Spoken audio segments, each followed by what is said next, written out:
타성의 무서움이라는 제목으로 잠시 말씀을 나누려고 합니다. 만약에 우리 교회 다니는 사람들에게 바리새인에 대해서 어떻게 생각하십니까? 라고 질문을 하면 여러분 어떤 답을 주시겠습니까? 바리새인 그러면 여러분 어떤 이미지가 먼저 드시나요? 좋은 긍정적인 이미지가 드십니까? 아니면 부정적인 이미지가 드십니까? 아마 대부분의 성도들, 대부분의 사람들은 바리새인들 그러면 부정적인 이미지가 더 많이 들 겁니다. 왜냐하면 신약 성경에 나와서 항상 예수님께 혼이 났던 사람들이 누구냐면 바리새인들이기 때문에 그래요.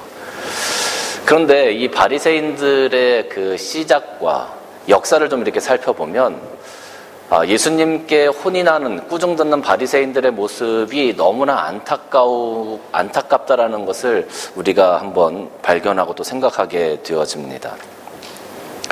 여러분, 이스라엘 백성들이 출애굽을 해서 가나안 땅에 들어갈 때 이스라엘 백성들은 애굽에서 많은 것들을 경험했습니다. 그리고 아주 럭셔리한 문화, 그리고 최고의 문화를 경험했습니다. 그리고 그 문화를 경험했던 이스라엘 사람들이 광야를 지나서 가나안 땅에 들어가게 되었을 때 그 가나안 땅에 들어가서 사실은 애굽에 있는 그 문화가 가나안 땅에 있는 그 사람들의 문화들보다 훨씬 더 월등한 문화였었다. 우리가 이렇게 생각할 수 있습니다. 그러니까 애굽에서 나와서 가나안 땅에 들어갈 때는 그들이 농경사회였고 우상들이 있었지만 그것들이 너무 좋아서 그것을 따라갔기보다는 사람들이 그냥 살면서 거기 동화가 되어져서 우상도 섬기고 그랬다라고 우리가 생각을 하게 되죠.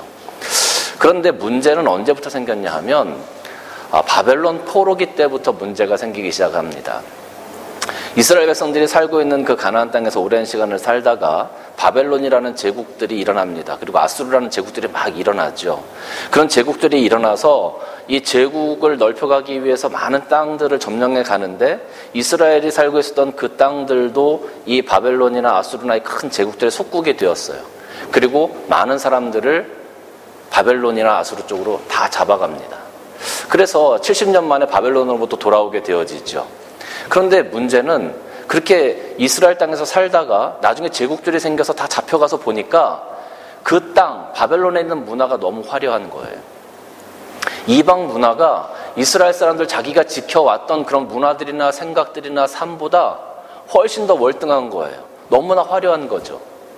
그런 것들을 보고 다시 돌아오니까 이스라엘 사람들 생각이 조금씩 바뀌기 시작하는 겁니다.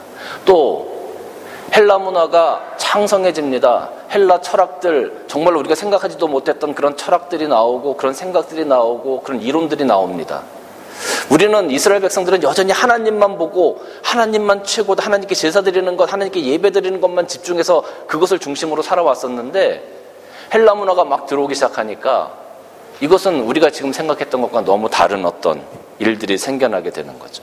결국 자신들이 우물한 개구리처럼 느껴지기 시작했다라는 겁니다. 마치 우리가 한 30년이나 한 50년 된 집에서 살고 있어요. 보통 이 호주는 집들을 보면 다 30년, 50년쯤 됐더라고요. 저도 지금 살고 있는 집이 한 50년 가까이 된 것 같아요. 지은 지가. 그런데 이런 집에 살다가 아주 럭셔리한 고급 아파트에 우리가 한번 이렇게 가게 된 겁니다. 너무 시설들이 현대식이고 너무 럭셔리하고 너무 좋지 않겠습니까? 우리 집은 불도 잘 안 들어오는데 거기는 들어가면서 불 켜줘. 그럼 음성으로 막 불이 켜지고 우리 집은 창문도 막 삑삑거리면서 잘 안 열려지는데 그 손만 갖다 대면 창문이 스르륵 열려지고 만약에 여러분 우리가 그런 것들을 경험했다고 생각을 해보십시다. 그리고 집에 왔어요.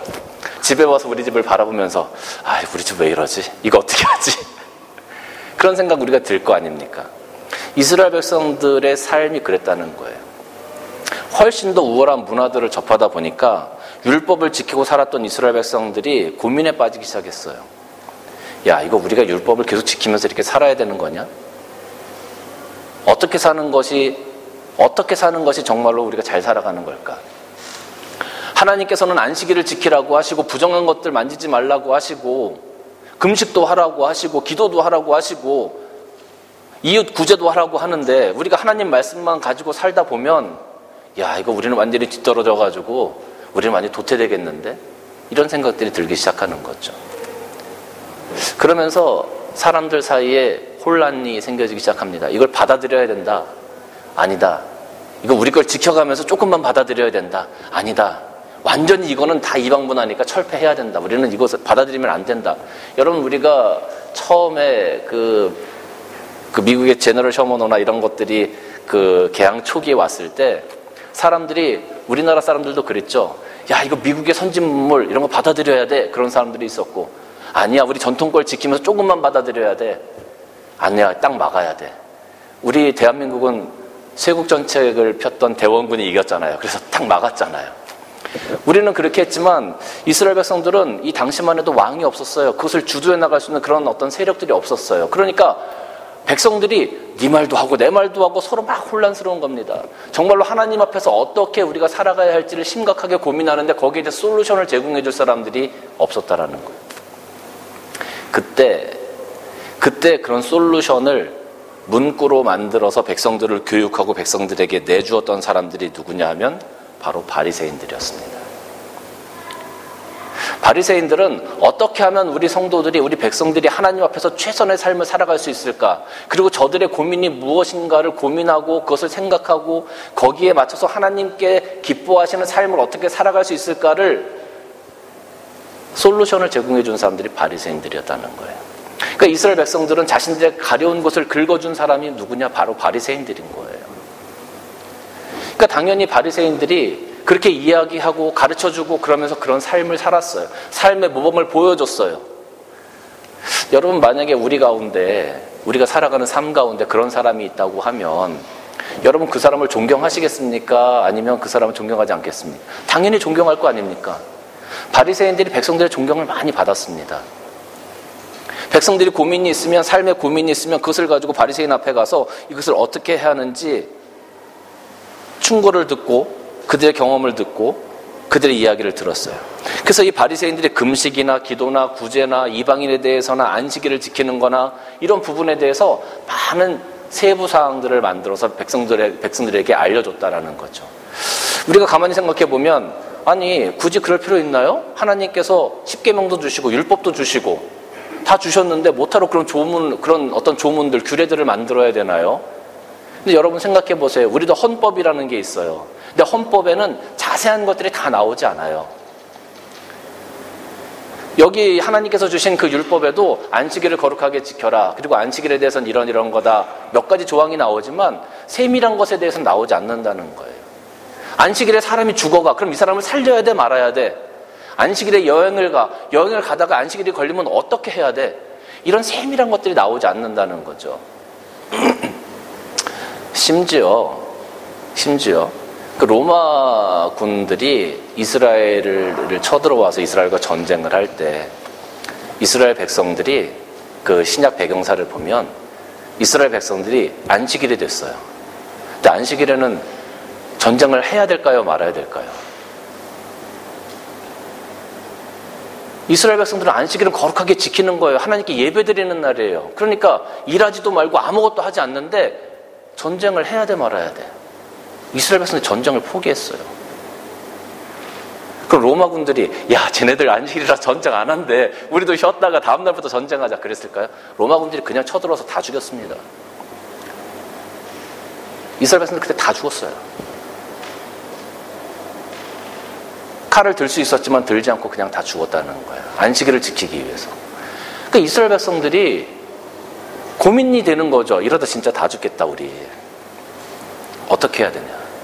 어떤 것이 바른 삶이냐? 그런 고민이 있을 때 바리새인들이 그 세밀한 것들을, 그런 어떤 어려운 구절, 어려운 그 삶의 방식들을 다 규례로 만들어서, 글로 만들어서 사람들에게 살 수 있게 했어요. 어떻게 사는 것이 하나님께서 기뻐하시는 삶일까? 우리가 안식일을 지킬 때 어떻게 지켜야 될 것이냐? 기도를 할 때는 어떻게 기도해야 되느냐? 금식을 할 때는 어떻게 해야 되느냐? 이런 것들을 다 지켜서, 그런 것들을 다 이야기해서 안식일 율법의 규례를 만들었다는 거죠. 그리고 바리새인들이 그렇게 사는 모범을 보여줬어요, 실질적으로. 그러니까 이 바리새인들이 백성들에게 존경도 받고 또 선생으로, 교사로, 랍비로 인정받기 시작했다라는 거죠. 여러분, 성경을 보면 바리새인 그러면 꼭 따라 나오는 사람들이 있어요. 성경을 조금만 보신 분이라면 바리새인들 그러면 따라 나오는 사람들이 사두개인들, 항상 이렇게 사두개인, 바리새인, 바리새인, 사두개인, 이 둘은 떨어질래야 떨어질 수 없는 사이예요. 바리새인들이 그렇게 해서 생겨난 집단이고 그렇게 해서 백성들로부터 이렇게 나온 사람들이라면 이 사두개인이라는 집단은요, 이 사람들은 어떻게 보면 이스라엘의 귀족 세력입니다. 귀족 세력. 이스라엘을 다스렸던 정치 세력이에요.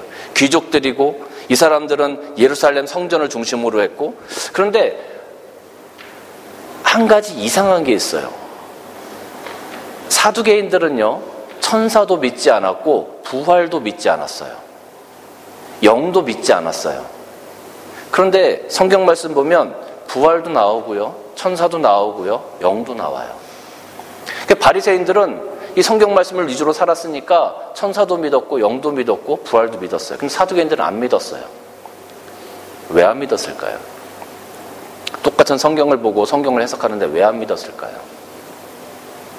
사두개인들은 정치 세력이었습니다.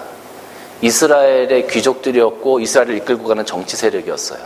그 정치적인 권력을 지키기 위해서는 만약에 외세에서 강한 세력이 오면 그들과 만나서 그들과 타협해야 되고 그들의 것을 받아들여야만 그 정치 세력을, 자기들의 어떤 권력을 지킬 수가 있었다라는 거죠.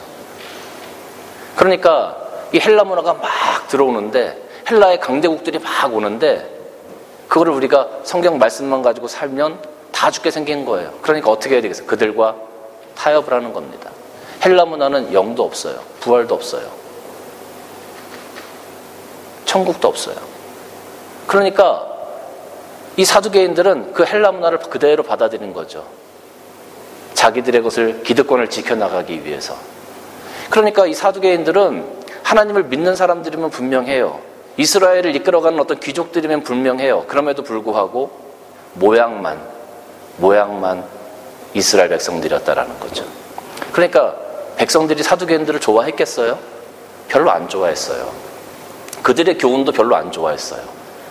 백성들이 오히려 지지하고 존경하고 따랐던 사람들이 누구냐?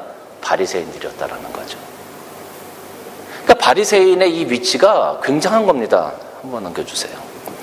바울이 공회에 서서 자신의 입장을 막 대변을 하면서 나는 부활의 소망을 믿는다 이렇게 얘기했더니 사도행전 23장 6절과 7절부터 말씀을 보면 바울이 그중 일부는 사두개인이요 다른 일부는 바리새인인 줄 알고 공회에서 외치르되 여러분 형제들아 나는 바리새인이요 또 바리새인의 아들이라 죽은 자의 소망국 부활로 말미암아 내가 신문을 받노라. 그 말을 한즉 바리새인과 사두개인 사이에 다툼이 생겨서 무리가 나눠졌다. 이는 사두개인은 부활이 없고 천사도 없고 영도 없다 하고 바리새인은 다 있답니다. 그러니까 항상 이렇게 싸우는 거예요. 항상. 어떻게 보면 오늘날 여당과 야당처럼 그렇게 항상 싸우는 거예요.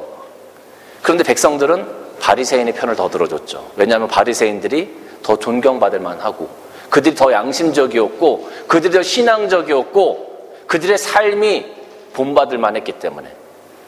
여러분, 바리새인들이 그렇게 살았어요. 그렇게 시작된 사람들이 바로 바리새인입니다. 이 역사를 보면 바리새인들이 수천 명이 죽었을 때가 있어요. 그때가 언제냐 하면 헤롯 가문이 예루살렘 안에다가 헬레니즘 형식의 그 건물을 지으려고 했어요. 그리고 거기다가 우상을 갖다 놓으려고 했어요. 누가 반대했을까요? 사두개인이 반대했을까요? 바리새인이 반대했을까요? 바리새인들이 반대했습니다. 사두개인들은 별말 하지도 않았어요. 바리새인들이 반대했어요. 그 헤롯 가문에서 헤롯 왕 그 가문에서 바리새인들 가만히 뒀겠습니까? 다 숙청하고 다 죽였습니다. 많은 사람들이 목숨을 잃었습니다. 핍박받았습니다. 그럼에도 불구하고 이건 안 된다라고, 이건 안 됩니다라고 외쳤던 사람들이 바로 바리새인들이었어요. 시간이 조금 더 흘러서 로마 황제가 인구조사를 시작했습니다. 자기 그 제국에 대한 그 인구조사를 하면서 이스라엘 백성들에게도 호구조사를 시작했습니다. 그런데 우리가 호구조사하는 것, 그거 하나님께서 기뻐하시는 겁니까? 안 기뻐하십니까? 다윗이 호구조사 2번 했죠? 그거 다 안 된다고 하나님께서. 안 기뻐하신다고. 왜? 우리는 하나님의 백성이니까 하나님께 모든 걸 다 맡기고 가야지 우리가 우리의 것을 계수해서 우리의 힘을 파악하고 그런 거 별로 안 좋아하신다. 이게 기본적인 이스라엘 사람들의 생각이었어요. 근데 로마 황제가 호구조사를 하는 겁니다. 그거에 대해서 반대한 사람들이 있었어요. 누가 반대했을까요? 바리새인들이 반대했습니다. 우리는 하나님의 백성이다. 그때 한 2천여 명 넘는 사람들이 죽었어요. 바리새인들이. 저는 그렇게 목숨을 초계같이 버린 바리새인들의 죽음이 오늘날 우리가 이야기하는 순교와 같은 거다라고 생각이 들어요. 우리 한국교회에 주기철 목사님이시라는 분이 계세요. 굉장히 유명하신 분인데 이 주기철 목사님은 일제시대에 신사참배를 반대하신 목사님이세요. 많은 목사님이 계셨고 아주 큰 목사님들도 있었고 훌륭한 목사님들도 있었는데 일제시대에 신사참배하는 것에 대해서 많은 분들이 타협했어요. 그리고 신사참배는 신에 대한 예배가 아니고 그냥 우리가 조상을 존경하는 어떤 표현이다. 그렇게 생각하고 그렇게 이야기하면서 많은 성도들을 호도했고 많은 목사님들이 그냥 그렇게 굴복했어요.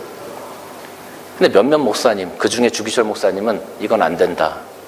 하나님 앞에서 하나님만 경배하라고 했는데 이건 안 된다. 신사참배 반대하시다가 결국 옥에 들어가셨고 옥에 들어갔다 나왔다를 몇 번 반복하시면서 결국 옥에서 숨을 거두셨죠. 주기철 목사님에 대한 이야기는 영화로도 나왔고 책으로도 나왔어요. 우리 한국 기독교의 이 역사에 있어서 아주 큰 인물 중에 한 분이 바로 이 주기철 목사님입니다. 주기철 목사님의 그런 순교와 바리새인들이 그렇게 죽었던 그 순교, 저는 크게 다르지 않다라고 생각이 듭니다. 바리새인들이 그런 사람들이었습니다. 그렇게 시작되었고 그런 역사를 가지고 있는 사람들이 바로 바리새인들이에요. 그런데 문제가 뭐냐 하면 이렇게 어떤 한 일이 계속 되잖아요. 계속 될 때 한 일을 계속 하다 보면 한쪽은 프로가 되고요. 한쪽은 매너리즘에 빠지게 됩니다. 이 매너리즘이라는 것은 어떤 한 일을 계속적으로 반복해 나아갈 때 그것에 대한 감동을 잊어버리고 그것에 타성에 젖어가지고 아무런 감동 없이 매일 그 일을 반복해 나가는 것을 매너리즘이라고 그래요. 한 사람은 한쪽은 프로가 되고 한쪽은 매너리즘에 빠진다. 그 차이가 뭘까요? 김미경이라는 작가가 아트 스피치라는 책에서 그 차이를 신선도의 차이다 이렇게 얘기했어요. 신선도가 있느냐 없느냐. 야채도 신선도가 있으면 파릇파릇하죠. 신선도가 떨어지면 다 쭈글쭈글해지고 그거 누구도 거들떠보지 않습니다. 신선도의 차이, 다른 말로 하면 초심이라고 우리가 얘기할 수 있는 거죠. 초심. 초심을 잊지 않고 가느냐, 초심을 잊어버리냐에 따라서 프로가 될 수도 있고 매너리즘에 빠질 수도 있다는 거예요. 여러분, 우리가 신앙생활도 마찬가지입니다. 신앙을 여러분 우리가 처음 시작할 때, 여러분 우리가 하나님을 만났을 때, 예수님을 만났을 때, 우리가 눈물로 고백할 때 우리에게 감동이 있었습니다. 우리에게 기쁨이 있었습니다. 우리 교회가 처음 시작될 때, 여러분들이 우리 교회 처음 오셨을 때 기쁨으로 우리가 교회를 함께 세워가고자 하는 그런 열망도 있었고 뜨거움도 있었고, 그런데 몇 년이 지났고 여러분들이 신앙생활 하신 지가 10년, 20년이 되셨어요. 오늘 여러분들의 신앙의 모습은 어떻습니까? 우리가 초심을 잊어버리면요, 첫사랑을 잊어버리면요, 예배 오는 거 그냥 습관처럼 오는 겁니다. 주일날 교회 안 가면 뭔가 찝찝하니까 오는 거예요. 찬양하는 것, 그냥 노래를 하는 겁니다. 하나님께 드리는 그런 찬양이 될 수가 없어요. 감동이 없고 감격이 없어요. 여러분 교회 한 10년만 다녀보십시오. 앞에서 목사가 성경책 읽고 본문만 딱 보면 아, 오늘 무슨 말씀 하시려고 하는구나. 다 알아요. 본문만 딱 보면 아, 오늘 이런 설교 나오겠구나. 다 알아요.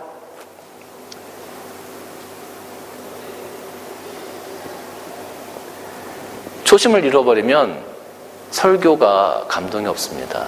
은혜가 되지 않습니다. 맨날 듣던 말씀. 사실 목사님들의 설교를 한번 이렇게 딱 내놓고 보십시오. 다른 말 하는 것 같지만 결국 뭐예요, 결론은? 하나님께 순종하라. 기도하라. 뭐 그거예요. 결론은 그거야. 그거 말고 뭐 다른 게 뭐가 있어요, 설교 말씀에. 20년, 10년, 20년 여러분 똑같은 설교 들어보십시오. 그게 뭐 감동이 되겠습니까? 초심을 잃어버리고 첫사랑을 잃어버리면 그냥 듣는 말씀, 또 똑같은 말씀, 또 똑같은 말씀. 그거예요. 근데 여러분, 우리가 초심을 잃어버리면 이런 매너리즘에 빠지게 되지만, 초심을 잃어버리지 않고 우리가 그 초심을 잘 지켜나가면 프로가 된다. 신앙의 프로가 된다. 신앙의 아주 그냥 그 숙련가가 된다는 거죠. 하나님 말씀 듣는데 숙련가가 되고, 하나님 일을 하는데 숙련가가 되고, 우리가 기도하는데 달인이 되고, 말씀 보는데 달인이 되고, 순종하는데 달인이 되는 거예요. 이게 엄청난 차이 아닙니까? 우리가 신앙생활을 하면서 오늘 또 교회 가야지 습관처럼 나오는 것하고, 정말로 예배 드리는데 달인이 돼가지고 하나님께서 주신 은혜를 매 순간순간 우리가 경험할 수 있다면 삶이 완전히 다른 거죠. 완전히 다른 겁니다. 근데 바리새인들의 문제가 뭐였냐? 바로 이 매너리즘에 빠지기 시작했다는 거예요. 시작이 너무 좋고 그 역사를 보면 너무나 뜨거운 열정이 있었고, 목숨까지도 내가 하나님의 나라를 위해서 내놓겠다고 그렇게 선언했던 그 조상들이 있었는데, 그 시간이 지나다 보니까 그들이 초심을 잃어버리기 시작했어요. 매너리즘에 빠지기 시작했어요. 오늘 여기 23장, 마태복음 23장 말씀을 보면 예수님께서 이 뒤에 쭉 계속해서 말씀하실 때, 화 있을진저 외식하는 서기관들과 바리새인들이여 7번을 탓하십니다. 7번을. 그러면서 계속 탓하시는 거예요. 말씀이 아닌 그 조문, 문자, 형식, 그것만 지키는 위선과 가식으로 가득 차 있는 이 바리새인들이 되어져 버린 거예요. 하나만 넘겨주세요. 마태복음 23장 23절 말씀 보면 예수님께서 바리새인들을 야단치실 때, 화 있을진저 외식하는 서기관과 바리새인들이여 너희가 박하와 회양과 근치의 11조는 드리되 율법에 더 중한 바 정의와 긍휼과 믿음은 버렸도다. 그러나 이것도 행하고 저것도 버리지 말아야 된다. 바리새인들이 외적으로는 흠잡을 게 없었죠. 11조도 잘하고 하나님께 하는 거 모든 걸 잘 드렸습니다. 모든 백성들의 모범이 되게끔 다 잘했어요. 그런데 여러분, 제가 여러분들에게 늘 강조하는 게 있죠. 우리가 하나님께 헌신을 하거나 우리가 하나님께 헌금을 하거나 무엇을 할 때는 그 양이 중요한 게 아니라 그 마음이, 여러분의 마음이 거기 담겨야 된다. 똑같은 말씀을 지금 하고 있는 거예요. 외적으로 볼 때는 흠잡을 데가 없어. 외적으로 볼 때는 너무나 훌륭해. 그런데 그 안에 더 중요한 것, 정의와 긍휼과 믿음이 그 안에 없었다라는 거예요. 하나님을 사랑하는 마음이 없었다는 거예요. 하나님을 사랑하는 그 뜨거운 열정이 없었다는 거예요. 그래서 혼이 나는 거예요. 그래서 꾸중받는 겁니다. 첫사랑을 잃어버린 문자적인 종교인이 되어져 버렸어요. 여러분, 우리가 첫사랑을 잃어버리면, 우리가 초심을 잃어버리면 우리는 그냥 종교인인 거예요. 신앙인이 아니고 종교인이에요. 종교인. 바리새인들이 그래서 예수님께 꾸중을 들었던 겁니다.